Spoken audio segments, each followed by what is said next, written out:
Assalamualaikum warahmatullahi wabarakatuh. Salam sejahtera untuk kita semua. Saudara-saudara semua, 5 tahun yang lalu, 16 Oktober 2017, saya berdiri di tempat ini. Saat itu saya menyampaikan kepada saudara-saudara semua bahwa saya telah menerima mandat dari warga Jakarta, dan saya katakan bahwa saya akan bekerja keras, saya akan bekerja sungguh-sungguh, biidznillah akan bisa menunaikan semua yang dijanjikan. Hari itu, 5 tahun yang lalu, menjadi penanda awal perjuangan dalam menghadirkan kebaikan, menghadirkan keadilan yang diharapkan oleh seluruh rakyat Jakarta. Kita ingin kotanya maju dan warganya bahagia. Hari ini, 16 Oktober 2022, tepat 5 tahun kemudian, ini adalah masa penghabisan bagi saya dan Pak Ahmad Riza Patria dalam memimpin Jakarta. Izinkan kami berdua mengembalikan mandat ini kembali kepada warga Jakarta. Doakan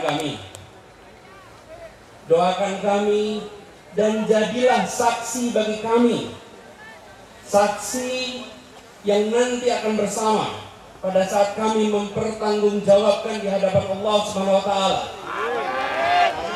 Sang pemilik segala kekuasaan, yang memberikan kekuasaan kepada siapapun yang Ia kehendaki, dan yang mencabut kekuasaan dari siapapun yang Ia kehendaki. Saudara-saudara sekalian, seluruhnya warga Jakarta ataupun dari luar Jakarta yang saya sungguh amat cintai, saya tidak akan berbicara panjang-panjang kali ini. Saya tidak akan berbicara panjang karena 2 alasan. Pertama, biarkan kerja Pemprov DKI Jakarta selama 5 tahun terakhir ini mereka yang berbicara. Biarkan karya-karya itu menjadi bukti nyata.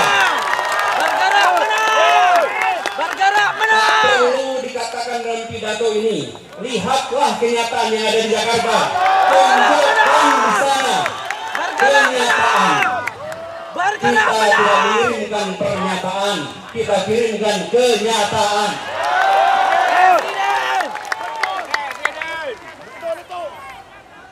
Kedua, saya tidak akan berbicara panjang-panjang karena kerja untuk bangsa dan negara ini masih panjang ke depan. Satu babak berakhir, mari kita sambut babak berikutnya.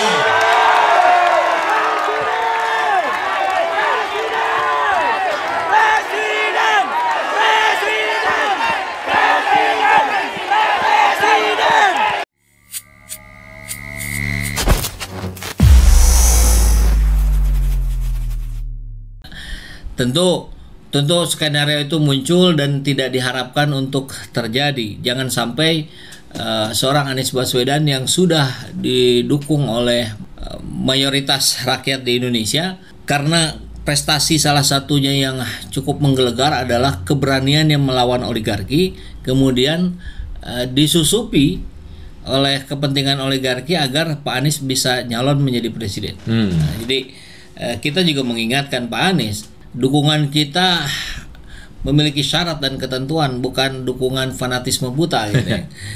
Kita terus akan dukung Pak Anies Baswedan selama beliau tetap konsisten di jalurnya hari ini. Keberaniannya untuk menegakkan aturan, keberaniannya untuk lebih mementingkan kepentingan rakyat, dan keberaniannya melawan kepentingan oligarki. Ya, mudah-mudahan saja ya. Amin. Ini juga ketika bicara soal the next president. Nah, gitu kan. Merakyat dan cerdas. Yang konon ini dari salah satu pendiri lembaga survei Kedai Kopi, Henry Satrio, Kang. Ya, oke. Memang berdasarkan pengamatan dia, ada sinyalemen pergeseran kriteria calon presiden berikutnya, Kang. Kalau Joko Widodo kemarin terpilih 2 periode karena merakyatnya. Ya, betul. Tetapi sekarang ini dengan dinamika politik ya kan, di lapangan publik menilai seperti apa, banyak kritikan juga, sehingga ada pergeseran kriteria selain merakyat juga harus cerdas, Kang. Gitu. Jadi seperti seolah-olah digabung. Ya. Jadi kan begini, Kang. Karakter pemilih dalam mempertimbangkan kemudian memutuskan pilihannya itu jauh lebih dipengaruhi oleh apa yang tampak secara fisik, bukan pada track recordnya. Kita tahu karena kita juga terlibat secara langsung di Pilpres kemarin, yang kita munculkan data fakta, tapi itu tidak cukup kuat gitu dalam mempengaruhi terutama para pemilih non kota. Kalau pemilih di kota itu jauh lebih dipengaruhi oleh data dan fakta. Tapi kalau yang di luar itu lebih dipengaruhi oleh penampakan fisik.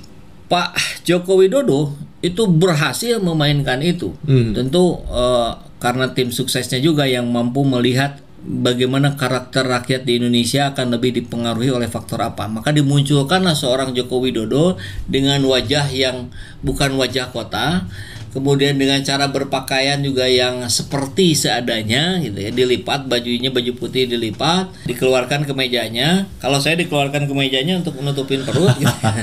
Kalau Pak Jokowi memang gayanya begitu gitu.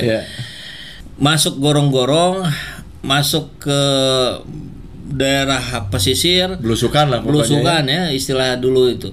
Maka itu sudah luar biasa tepat dalam menggambarkan sosok yang merakyat.